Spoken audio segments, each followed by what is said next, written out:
9,000 years ago, Mesoamerican farmers domesticate a cactus. They eat the pads, they drink the juice, they use the sap to build pyramids. The Aztecs put it on their flag. It becomes the foundation of an empire.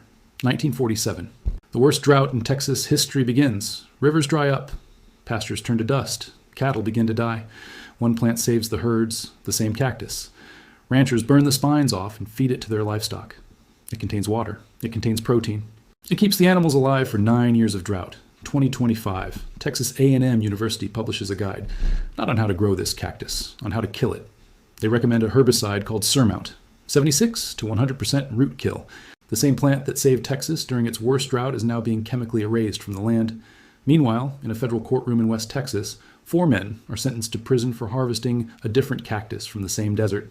One cactus they poison, another they protect, and the one that purifies drinking water, drops blood sugar by 30%, and contains 90% water in its pads, is the one they are trying to kill. The cactus at the center of this story has a name that most Americans cannot pronounce, Opuntia. You know it as prickly pear. In Mexico, it is called nopal. And in Mexico, it is not a weed. It is a national symbol. The Mexican coat of arms, the image at the center of every Mexican flag, depicts a golden eagle perched on a prickly pear cactus devouring a serpent. The legend says that the Aztec god Huitzilopochtli told the Mexica people to wander until they found this exact sign. When they found it, on an island in Lake Texcoco, they built Tenochtitlan, what we now call Mexico City. The largest city in the Western Hemisphere was founded on the image of this cactus. But the nopal was not just a symbol, it was infrastructure. When Mesoamerican masons built the pyramids at Teotihuacan 1,500 years ago, they mixed the sticky mucilage from prickly pear pads with limestone and sand to create mortar. Those pyramids are still standing. The cactus juice held the stones together for over a millennium. The BBC documented this in 2022. The binding agent in some of the oldest surviving structures in the Americas is prickly pear sap. Archaeological evidence places the domestication of Opuntia ficus-indica in central Mexico between 8,000 and 9,000 years ago. That makes it one of the oldest cultivated plants in the Western Hemisphere. Older than maize, older than most beans. For thousands of years, indigenous civilizations across the Americas ate the pads raw, grilled, or boiled. They ate the fruit, called tuna. They used the juice as medicine. They used the fibers for fabric. They used the spines as needles. One plant, countless functions. And it grew without asking for anything in return. Now let us talk about what this plant actually does to the human body, because this is where the modern food and pharmaceutical industries should start paying attention. The pads of the prickly pear cactus, the nopals, contain approximately 85 to 90% water. That is not a metaphor. The tissue inside each pad is a hydrated matrix of water, fiber, and mucilage. In a desert environment where surface water does not exist, this plant functions as a biological reservoir. Indigenous peoples knew this. Texas ranchers knew this during the 1947 drought. The cactus was the water supply. But it is not just water. 1 cup of raw nopal contains 23% of your daily vitamin C. 24% of your magnesium, 14 milligrams of calcium, 246 milligrams of potassium, 5 grams of fiber. All from a plant that grows in sand, in gravel, in rock crevices, in abandoned lots, in every state south of Montana. The fruit is even more concentrated. 1 cup of prickly pear fruit delivers 30% of your daily magnesium, 23% of your vitamin C, and 5 grams of dietary fiber. The pads also contain betalains. These are nitrogen-containing pigments found in very few plants on Earth. Betalains are among the most powerful antioxidants ever studied. Research published in the journal Food and Function in 2020 found that betalain-rich cacti reduced vascular stiffness and blood pressure in animal models.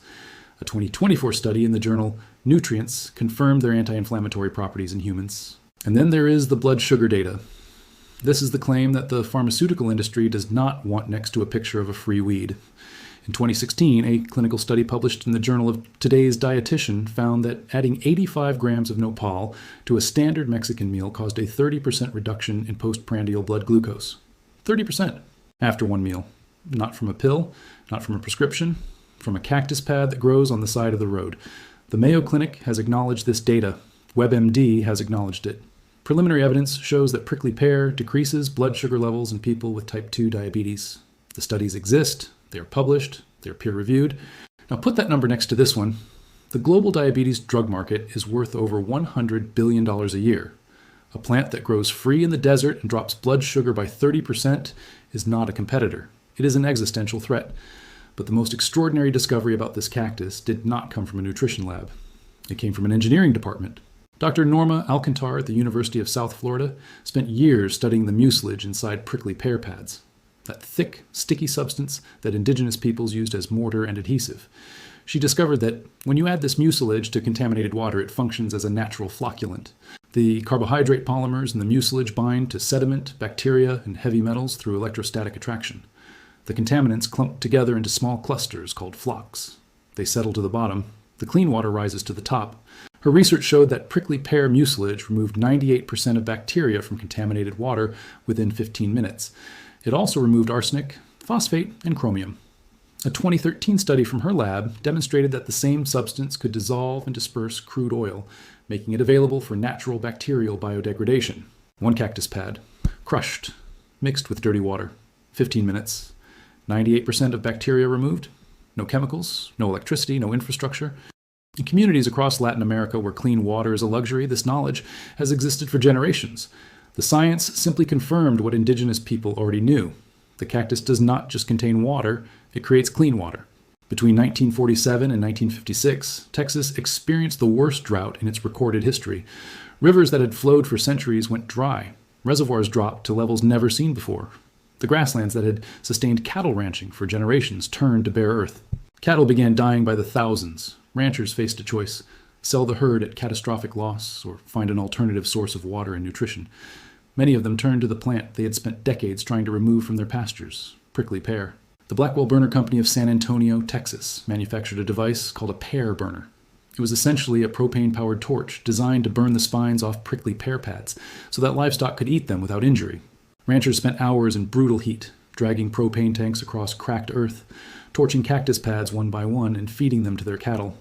The pads contained both water and protein.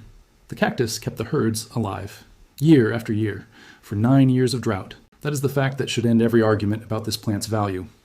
The state of Texas, during its greatest agricultural crisis in living memory, was saved by a cactus. The same cactus that is now classified as invasive brush. The same cactus that Texas A&M University teaches ranchers to eliminate with herbicide. The Texas A&M Brushbusters program publishes detailed instructions for eradicating prickly pear from rangeland. The recommended method involves spraying the pads and stems with Surmount herbicide, a product manufactured by Dow AgroSciences, now part of Corteva Agriscience. The application achieves 76 to 100% root kill. In 2019, Corteva released a newer product called Mesaview herbicide. Their marketing material describes it as providing faster, visual, high-level control with speed of kill for increased productivity. Speed of kill. For a plant that has been growing on this continent for 9,000 years. If the estimated cost of herbicide treatment exceeds $25 to $30 per acre, Texas A&M recommends alternative methods. Broadcast spraying from trucks, aerial application from drones.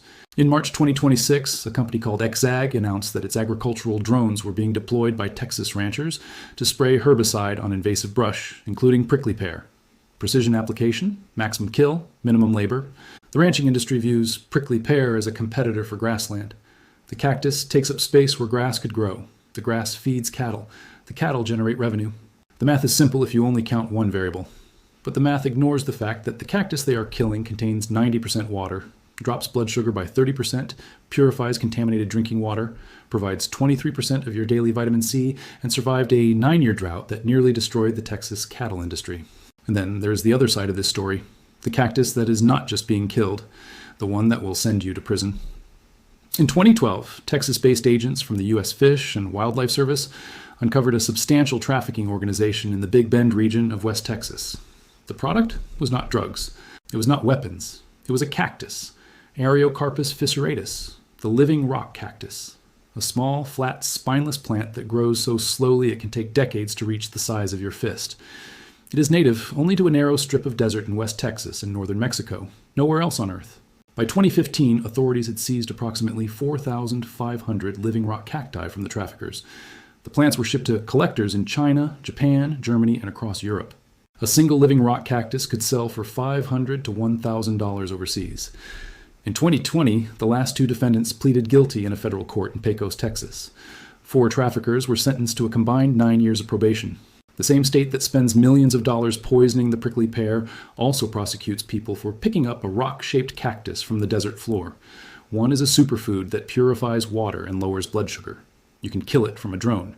The other is a collector's novelty with no nutritional value. Touch it, and you face federal prosecution.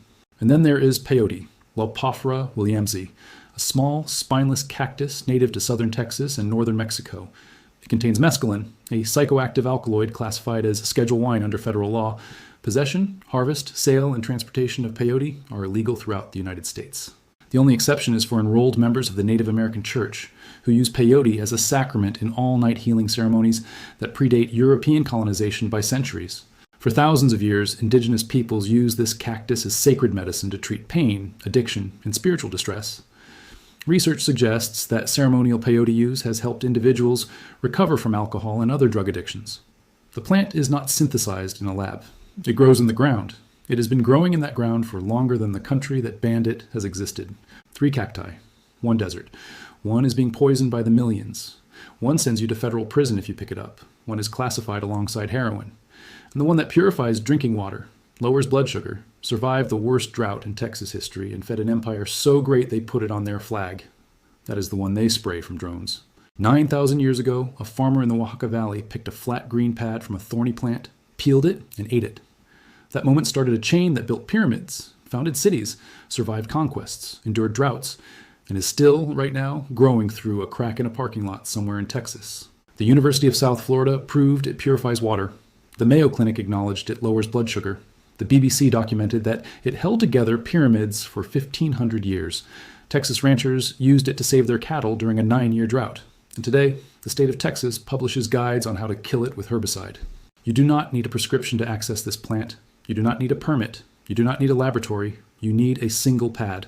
1 pad. Plant it in the ground. It does not need fertilizer. It does not need irrigation. It does not need rich soil. It needs neglect. It grows better when you ignore it. In Mexico, it is on the flag. In Australia, they sent 60 million acres of it to war and needed a biological weapon from Argentina to fight it. It survived. In Texas, they spray it with Surmount and Mesaview and deploy drones to finish the job. It comes back. A plant that held empires together. A plant that purifies water for free. A plant that functions like a pharmaceutical drug and grows in a crack in the sidewalk. 90% water, 30% blood sugar reduction, 9,000 years of use, $3 for a pad at any Mexican grocery store. The pharmaceutical industry is worth trillions. The herbicide industry is worth billions. The cactus is worth $3, and it does not need either of them. Some plants grow because we water them. This one grows because we cannot stop it. That is why they keep trying.